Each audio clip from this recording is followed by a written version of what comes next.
So here we are in Las Vegas, one more year, one more SEMA show. We're surrounded by the Bro-Dozer crowd here and some of the light show and all this stuff that we really don't care for, but this truly caught our eye. Super amazing EG build. Probably one of our favorites here, actually, I would say, even though it's the very beginning of the show. I mean, it's the eye catcher, at least to us. This car is clean. It would be at home on the show floor, but it'd be at home on the track, too. I mean, all mil-spec stuff, nice plumbing, clean layout. Total race car, but super well executed, super clean. We will be doing a full feature on this later, but for now, let's get on with the show. Let's get in there and see what we got going. Here at the iBock booth with one of our favorite picks here at the SEMA show 2019, this beautiful BMW 2002. One of the reasons it's actually one of our picks. Yes, there's a lot of 2002s, and there's nothing necessarily super special or outrageous about this car, but it's a vintage car. It's amazingly clean, and it actually still gets raced. You can even look down here at the rotors. There is serious wear. It just came out of Willow Springs. It really is a gorgeous build. So we're going to take you around a little bit of it. The original motor was a 1.6. It's been stroked out of 2.0. Not fuel injected. It is still the original fuel setup. It also has a race fuel cell in the back, full-on roll cage. The one thing that we did notice is there's really no gusseting on the roll cage, and I'm wondering if maybe that's possibly so you can cut the cage out if you ever want to resell the car and still put it back into street form. So maybe that's why it's not gusseted. Let's keep looking around this thing. You got your Panasports, Yokohama tires. It is on Bilstein shocks with the iBock ERS race springs. It almost looks like they're bone stock brakes. Really nothing to that other than the long studs just to make it easier to put the wheels back on and off when you're on the track. Very clean setup as far as the interior goes. So again, 2002 BMW, one of our favorites here at SEMA 2019. We'll take it to the next spot. I think one of the coolest things I've seen is Drag Cartel's all-billet K-motor. What they've done is made a billet block and their own proprietary head. The block is a collaboration with Bullet in Australia. This engine could put out 1,500 reliable horsepower with forced induction and about 460 or so horsepower naturally aspirated. Now the billet block starts off as a hunk of billet. There's a lot of extra structure in the deck and in the main cap areas. There's these side panels here so they can go in with a CNC machine and actually create the water jackets around the cylinders. With the side plates of the plugs, you could do several different coolant flow configurations. You could do feed the head first and then block second, or a traditional cooling flow. By cooling the head, you can reduce the chance of getting detonation and stuff. And by having several places where you can pick up coolant, there's no hot or cold cylinders, so that helps consistency with timing and tuning and stuff. The cylinder head is a collaboration with Mast and Endyne, and they've done a lot of stuff to relocate the K-motor's ports. If you guys are familiar with the K-motor, you know, like the ports kind of have a dog leg in them. With the Drag Cartel head, the ports shoot straight in and out. The K-motor like flows really good with the stock Honda casting, but this takes it up to a new level. I mean, a little four-cylinder, 460 naturally aspirated horsepower, that's pretty amazing. You can see that this is turbo with PTP thermal blankets, 1,500 horsepower configuration. They don't have the naturally aspirated setup, but it's totally amazing. And I'm the biggest fanboy of the K, and I'm a super fanboy of this motor. Let's go look at the inside of the block. So you look at the block, you can see that the deck surface is super thick. So when you have a lot of combustion pressure, the deck isn't going to distort and do that partial lifting. It also has a lot of meat for the studs to grab in there. So hopefully lifting will be a thing of the past. The head could also be machined with for gas O-rings, so that gives a really good seal even at high pressures. Another look too is you can see that the cylinder liners are really thick, so that means you could bore the crap out of it and get a lot of displacement or get a lot of life out of the block. You can see water jackets. The block can be done with a dry deck or a wet one like this one. The dry deck is pretty cool because the deck surface is solid, and you could either run it like that, or you could actually do external water bypasses to the head. That way you get killer seal, very little distortion here. Let's go look at the bottom side. The bottom structure is a lot stiffer. Like you can see, the registers have a lot of overlap area where they make hard contact. You're not going to have Brinelling and shifting. You're not going to have main bearing problems, and you're not going to have crank problems. The studs are a lot bigger. They're ARP studs. They're bigger than a stock Honda. More torque, more clamp force, less distortion, and no shifting. That's one of the secrets why this is good for 1,500 horsepower. This is an awesome piece. One of the cool things that Drag Cartel is also doing is they're making a billet bell housing to convert your Civic into four-wheel drive with CRV parts. These four-wheel drive Civics are hauling ass. They're running mid-8s, no problem. And I think one of them has just gone mid-7s. So 1,500 horsepower, four-wheel drive, and a little Civic, mid-7s. That's pretty sick.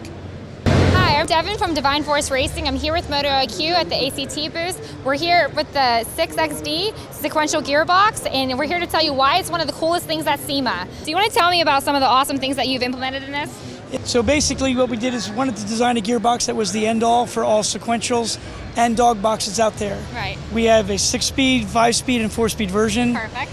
The internal parts, where normally you would have to have multiple, that's to go with forks, you're able to pop this front cover off. On a normal sequential, you have a barrel that drives the forks in and out of gear. Yep. So a lot of times they'll get dinged. Yeah, they have like wear and tear items. Wear and tear items. These are kind of a consumable. Exactly. So you're able to pop the front cover off, slide the shaft out, flip this 180, and now you got a new pin. Not buying a new fork. Oh my gosh. Double use. And the gears themselves are also, you have it made like that. Also. Exactly. Yeah. The gears, the nice thing with the gears, everything is 1.1 inches wide throughout the box. Nice. We have heavy duty first gears and drive gears in the front. Yeah. But the nice thing is removable faceplates. I mean, you're talking $200 for a faceplate, where most other boxes out there, the dog lugs are actually machined onto the gear. Right. And I get that, it's a space savings attribute. Absolutely, yep. But when you're talking about a racer that needs, hey, I need a spare, you don't have certain ratios, the cost is prohibited. Yeah. $200, one of these in the drawer fits anywhere in the box. And it fits anywhere. So I mean, like if it breaks up here, or I break all of them, I can just pack 5 of them. Exactly. So that's a huge attribute. Yeah. This year we've switched up to what we call a Gen 2 shifter. Right. This handle with different offsets, you're able to basically loosen these little screws and rotate it anywhere you want in the car. Super comfortable. Make it drivability. Exactly. I love it. There again, with the shifter, we set everything out in the mid position. Right.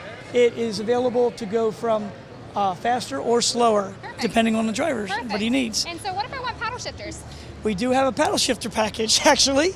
This assembly would come off, 2 bolts and a through bolt, and we have 2 billet black pieces. Motec makes it an amazing air shifter. Easy. We drop it right into our billet plates, and your paddle shift, you're ready to go. Easy peasy. Now talk to me when I want to check the trans and I want to see if there's any metal on the block if I messed up. Talk to me about the ease of seeing We that. do have, the ideology behind this was to have the oil pump able to get it out when you need it. Right. Not take the gearbox apart. Right. It is like a dry sump. It actually picks up off the bottom. Perfect. It has a dry sump screen, and just like an engine, Yep. you're able to pull the screen out, check it, and go right back in. Awesome. That's perfect Super for those nice. race days when you're in a crunch and you want to make sure you're good before you go out again. It's racing, so you never know. It's racing. And so I know you did something that we can rotate this whole thing now if you're can. worried about clearance. We are lucky enough to have the Trans Am American Series had some issues this year, and they've asked us to make something that will fit their car. Right. We're able to actually take this case, roll it over, this becomes the bottom, so oil pickup. Right. So we're going from a 5.5-inch center line to ground clearance. Actually, we have a cover here, and we're able to go from this to this, Perfect. and that puts us at a 3 3/4-inch ground clearance, which is crazy. And so this is pretty much a plug and play for any existing system you have if you want to upgrade to this. It really is. I mean, it's every existing 4-speed dog box that's out there in the country or the world, they can take this out, put this in, because it is a plug and play. You don't even have to change the drive shaft.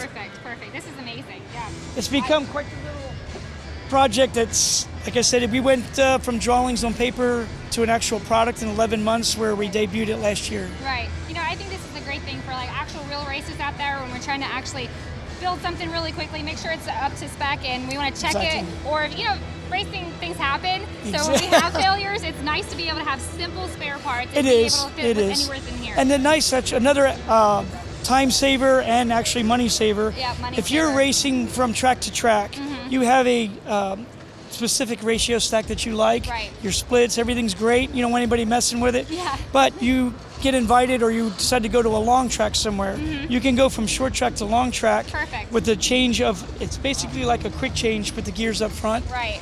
Slide this out, flip it up, the cover pops off, you change your headset, go back together, and then Ready to go. never have to drain the oil, and we're doing it as fast as 8 to 10 minutes on the track. Another thing is too, like we're using G-Force internal, the gear sets. Okay. So because they've been around so long, been through NASCAR, been through all forms of racing, we actually have over 200 gear ratio stacks available, which is probably 10 times more than most other You have a list, right, that shows how many of these are? Our flyer right here. Yeah. It's we checked amazing. this out. That is ridiculous. Everybody can have one now, including me and my Subaru. That's awesome. That's amazing. All right. Well, thank you so much for explaining this beautiful product here. I love it. I think you guys have really done a I'm good honored job you with guys it. came to ask about it. Really am. Thank you so much. You showed us. This is so cool. Thank you. Thank you. One of the most exciting things that I saw at SEMA is the new KW solid piston shock. Actually, it's pronounced Beltec. The solid piston shock, unlike most shocks, has a piston with no valves in it. So not having any valves, the piston is actually a fluid transfer device, really doesn't do anything for damping. But what it does is it moves fluid from one side to the other of the tube, and it flows through and from the reservoir, and the outer part of the tube is actually a fluid transfer passage. So compression, fluid flows up through here into the remote reservoir through the valve pack, and then rebound, it comes through the rebound side of the valve pack, through here, through the other side of the tube, and back into to replenish the chamber. Well, the conventional shock, you're trying to control a lot of force with very little fluid volume. Basically, you're controlling the compression with the amount of fluid that the shaft is displacing as it gets shoved into the body. Now this causes lag in the valves, more cavitation, and what we call hysteresis, which is the difference in time between the input and when the shock starts doing anything for it. It's all because of the small volume. You have a small volume, your valve preload pressures are very high. There's a big pressure differential across the valve to generate the force, and that gives you a more of an opportunity for cavitation and to lose valve inconsistency. With the twin piston, you're moving the whole volume of the entire shock tube, so you probably have about 10 times the amount of fluid flow through the valves. This allows the valves to be a lot more sensitive, a lot faster responding, and less of a pressure differential across the valves, so you don't have cavitation. So you get faster response, less aeration of the fluid, and you get better cooling because you're getting a lot of fluid transfer. Another advantage is that since you don't have the big pressure differential across the valves, you don't have to worry about cavitation, so your gas pressure doesn't have to be as high. Less gas pressure, you have less gas reaction force, which is sort of unpredictable, and the gas volume in the reservoir could be smaller. This is all really cool stuff, and it especially has good implications for the car shocks, which we'll show later. This is an off-road truck shock, has a lot of travel, four-way adjustable damping, high and low speed compression, high and low speed rebound. You can totally control the shock's curve with this. The off-road truck shock also has hydraulic bump stops and hydraulic top-out stops, and it's built into the body. You probably see the external hydraulic bump stops in a lot of the off-road trucks. But with this shock, it's all inside, so it's less stuff that you have to deal with, and you can just bolt it into your truck. Hydraulic bump stop, hydraulic top-out stop. Another great advantage you could have, especially in an off-road truck like this, is since your valve packs are in your remote reservoir, you could just put quick disconnects And if you want to change the valving and the characteristic of the shock, you can just remove the remote reservoir, send this into KW, get it revalved, stick it back without having to disassemble your whole truck. Another cool thing is if, let's say you want to have a smooth boulevard ride, you want to have firm control, you could have two reservoirs that are valved, for one for street, one for off-road, and then just switch them back and forth with the quick disconnects. It's pretty flexible, really versatile, really sweet. Let's go look at the car shocks. So you saw the solid piston shock in an off-road truck application. Here it is for motorsports and cars. Now we talked about how the fluid moves, how we have a lot of fluid volume through the valve packs. What also this allows is a very compact shock with no need for a remote reservoir. Since the gas volume can be small and the gas pressure low, the remote reservoir is actually like a third tube that's coaxial with the body of the shock. So the fluid flow is just like the remote reservoir, but it just goes through some holes into this chamber here, which is over the shock body. And like the truck, you have your high and low speed compression and rebound, four-way adjustable, compact, light, and if you're racing in the class that doesn't let you have remote reservoirs, here it is, no remote reservoir. Another advantage is you can easily use electronic stepper motors, and you can have electronically adjustable compression and rebound damping, high and low speed. In the future, there'll be some integration where this will tie into your stock ECU, or also you could, like an aftermarket controller. So you could have electronic control on the fly very easily, very compact, super cool. We're here at Garrett to talk about the new G-Series turbos that have come out. These are pretty revolutionary turbos. Last year we had the introduction of the small frame G-Series, where you could get mid-frame size power in a really tiny compact package. Well, now we have the mid-frame G-Series, and we could get incredible amounts of horsepower in the mid-frame turbo. So starting with the G3660, this is the turbo that supersedes the 3071. It has a small turbine, small compressor, but big flow. This turbo can produce up to 660 horsepower. It's going to spool really fast. It has a ported shroud to move the surge line back, which is important in a fast, quick spooling turbo, because if the boost comes up quick, it could go into surge real easy. It could be in regular or reverse rotation, and the turbine is made out of MAR-M. MAR-M is a really high temperature resistant material, higher temperature resistant than Inconel.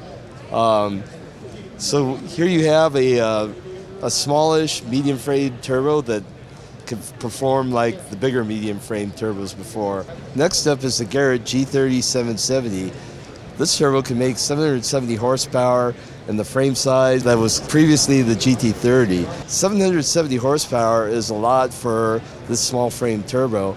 It's about the equivalent of the GT3076 before.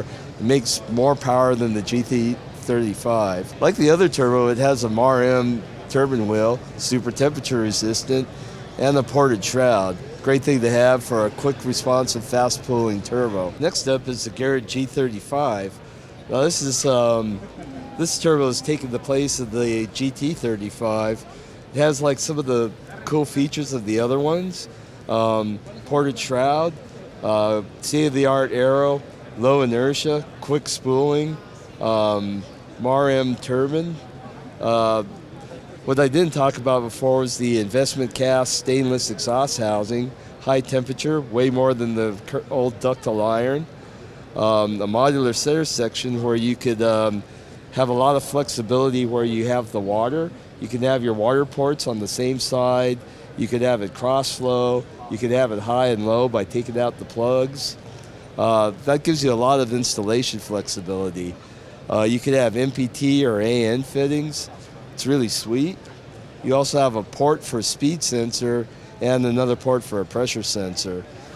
All these G-Series turbos are give you the performance of a larger frame size and a smaller, faster spooling package. All of the G-Series turbos are available in standard or reverse rotation. So that allows you to set them up symmetrically. See that? Reverse rotation and standard.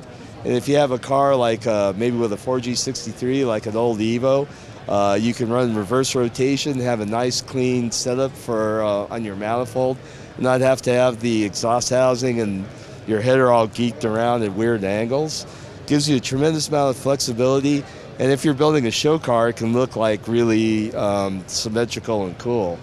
All of the Garrett G series turbos also have a ball bearing center section. This is the dual ceramic ball bearings. Ball bearings are a tremendous advantage in spool and transient response. They can make your turbo spool or respond anywhere from 10 to 20% better, depending. Another cool thing is with the Garrett is the ball bearing center section floats. The floating ball bearing center section acts like a damper, so when the shaft wheel assembly goes into harmonics, it helps cushion some of the vibration, and it's easier on the whole assembly, easier on the bearings, easier on the shaft wheel. That helps life. It prevents the harmonics from stacking up to become a damaging force. So floating ball bearings, ceramic, quick spool, quick response, awesome.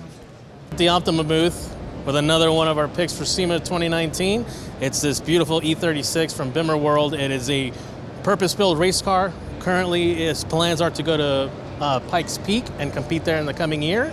We're going to take you around a little bit, but thankfully we have the gentleman from Bimmer World themselves. We have James, the driver and owner of the vehicle, and Wayne, the team engineer, and they're going to kind of give us a lowdown on what's going on here. So maybe we can start with what is powering this vehicle?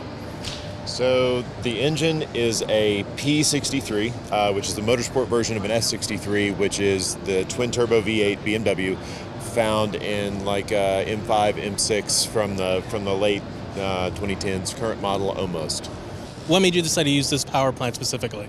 We knew we needed turbo power for the mountain. You have to make your own atmosphere, so it needed turbos. We were actually on the path of an inline six, which would have fit fairly nicely in the frame rails and so forth. That was when we were going to complete the build in 2018, and we cut a little bit off the schedule, and so we said, all right, not going to finish the build. What else can we do? And a big V8, a little less tweaky, twin turbos, a little bit more responsive, seemed like the way to go. Plus, we can make tons more power if we chose to. We're going to turn it down for the mountain, but this thing's just so underworked. It just seems like the right choice. I don't need to worry about the engine. Plenty of other things to worry about at Pikes. Now, I have noticed that everything is well laid out, very low to the ground, including the engine, even the coolers. Maybe, Wayne, you can kind of walk us through a little bit of the theory behind the heat exchangers that we have down here and exactly what they're doing. Radiators are in the middle. We've got one on the bottom, and there's also one in the top, just to get the area we need. I don't know if you can. Radiator up in there. And then intercoolers on each side. This intercooler serves this bank, and that intercooler serves the other bank. And the packaging was done by our fabricator, Rich Group, and really it's just all we could fit in. The whole front of the car is coolers, and that was the only way to package it.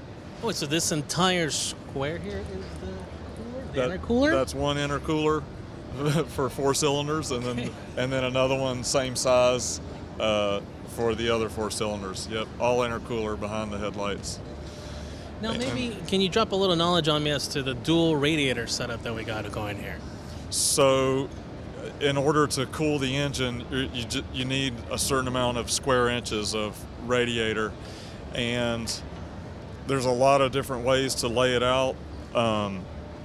People have staggered radiators, people have stacked radiators, but once you stack radiators, you start to lose efficiency, and so that's just a way to get the surface area you need in different planes. Yep.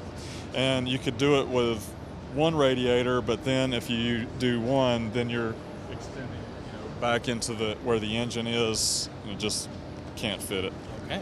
You have to run a lot of radiator. One of the things like from Pikes Peak, as the air gets thinner, it doesn't exchange heat very well. And I know from our experience, we really had to compromise the aero just to get enough heat exchanger to keep the car alive. because theoretically you want good aero, but if the car blows up halfway up, so a lot of it is a compromise. You really have to sacrifice the aero to keep the car alive up there. Now, Wayne, did you have your hands in the development of the suspension geometry of this vehicle? I've noticed that pickup points and things in the front and rear have been completely changed from the stock design. Yes, so that's one of the main things I worked on. My buddy Rich is the fabricator. A lot of the ideas on the car are his. But when we decided to put the V8 in, the V8 wouldn't fit between the frame rails of the stock car. So we had to cut the frame rails off, and the car originally had struts, but with the frame rails gone, the struts, there's nothing for the strut towers to attach to. So then at that point, it was custom suspension up front. So redo the whole thing. Yep. And is that basically the same theory in the rear? So the rear is mostly stock E36. Okay. There are some Bimmerworld suspension lateral arms back there, but the original swing arm from the E36 is there, and the pocket that the spring. It's the forward pivot of the swing arm. From the original car, that's still there. We could have done something like this where it would be a clean sheet, but the stock stuff does a pretty good job of not interfering with the big tunnels back there. And the geometry is nice as well, as far as anti-squat and things like that. So the only thing that really changed in the rear is just really the top pickup point, not the placement, but just the way it mounts to the top. There's no more of that subframe that would break in the rear in E36. Just kind of that's because I saw that it's all tied into the roll cage back there. No more subframe. It's transaxle in the back now. So no more transmission in the front, transaxle in the back. Got rid of the subframe, completely recreated the transmission mounts, transaxle mounts, suspension points, but along the lines of the stock geometry of the car. Yeah. So a little bit of the best of both worlds, pick and choose. Yep. Okay. Now, has the car been tested yet? No. That's good. At least we got it. No, we put it together. We just finished it for this.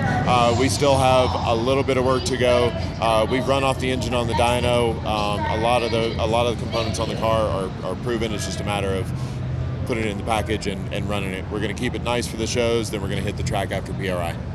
So maybe just give us a quick little rundown on your brake package and decision for going with this Pfc brake package. So this is a Pfc brake package borrowed from a Porsche GT3 program. So ZR77 front, ZR78 rear, 380 mil discs. We needed something that was big, lots of thermal mass, given the downforce that we're producing. We don't need this wide of a pad. It's a 32 mil pad up front, but that's what comes in it with these massive calipers, just premium stuff, super stiff. And PFC is a solid racing partner for us, so we wanted to use their stuff. Well, you don't have to do brake changes very often with that super thick pad on there, right? So that's another positive. I also noticed that you're going with the Mcs Shocks. Maybe let us go a little more detail on specifically which shocks they are. MCS provided four-way dampers for this. It's 2 compression adjustments, 2 rebound adjustments. These are, because it's now an SLA front, this is a shock front and a shock rear. We are using pretty much the same geometry in the rear, so it is pretty much an E36, E46 rear shock. The front, something designed specifically for us. The stroke we need, damping characteristics of both were provided for us, given what we're doing with the car, with the downforce, with the spring rates required, etc. So I know, like Pikes Peak, it's extremely bumpy, a mix of high and low speed turns, and you have like a pretty aggressive front splitter and front aero, and I'm always worried about pitch sensitivity, but there's like a lot of bumps. How are you going to address that? So short answer is we're going to have to do a lot of testing. It's either going to be stiff springs or packers and bump rubbers. I hope we don't have to do something as complicated as a third spring setup, but something like that could be an option. We just have to see where we get with testing. The car is a lot lower now than it's actually going to run, so that's part of addressing the splitter height as well. And does your car depend on the rear tunnels to maintain aero balance? Yes, so the tunnels, I don't know if everybody knows how the tunnels work. They're at the back of the car, but they pump the front of the car and make the downforce up front. So yes, wing should be around 1,700 pounds, and then we'll balance that in the front another 1,700 pounds. Well, guys, this is just a little quick preview to this vehicle. There's a lot to it, more than we can cover in just a short segment here. So hopefully after testing, we can even get together and possibly even bring you more material on this car, maybe even look into a preview of how it was built. So stay tuned to MotoIQ. Be sure to follow the Bimmer World team as they take on the mountain this coming year, and we'll see you soon. Now it is my turn. Obviously, being the Honda boy in MotoIQ, I decided to choose this, not only because it's a Honda, but my father had one back in the day when I was a kid, so it's always something I hold dear to my heart. This is a N600, one of the first Hondas ever imported to the US. It came with the original 600cc engine with only 36 horsepower, which was great around that time because of the big gas crisis in the 70s. Now it is powered by a VFR 800, which makes around 115 horsepower. This also has been converted to rear-wheel drive using Miata subframes, double wishbone suspension. Miata subframes are actually shortened so they can fit onto this. It does have a 4 to 7.5 inch rear end, paddle shifters. The bumpers are actually 67 to 68, the Camaro bumpers that were shortened. I think the weight is around 1410. This car is awesome. Everything goes together with it, from the fender flares to the little pan sports. It just looks amazing. I've seen this before and it's still one of my favorite cars ever. So we just covered the N600 with the VFR in it. Now we're here with the S800, which is the granddaddy of the S2000, the original car that spun to 9,000. You don't really see this model with the fastback style. You mainly see the convertibles, which is common. This car has a roller bearing crank. It's chain driven, if I remember correctly. And you like it a lot because you're a Miata owner yourself, right? Being an S2000 owner myself, every time I see this, it's always a good sight to see. You can kind of see that there is some similarities Honda tried to keep as far as the lightweight roadster or hatchback. Has the flares on it, looks good. The wheels, fender mirrors. That's actually one of my favorite things, the fender mirrors, OG classic JDM stuff. It's just a beautiful car, and I'm glad I have finally gotten to see one in person. Okay, so SEMA 2019, that's a wrap. Awesome stuff as always. Great to see old friends, great to see our partners, talk about new ideas for the coming year. A lot of new stuff coming up to MotoIQ, a lot of stuff with the Drift League. So stay tuned, and we will see you in a couple months. We're in Indianapolis at PRI. Boom.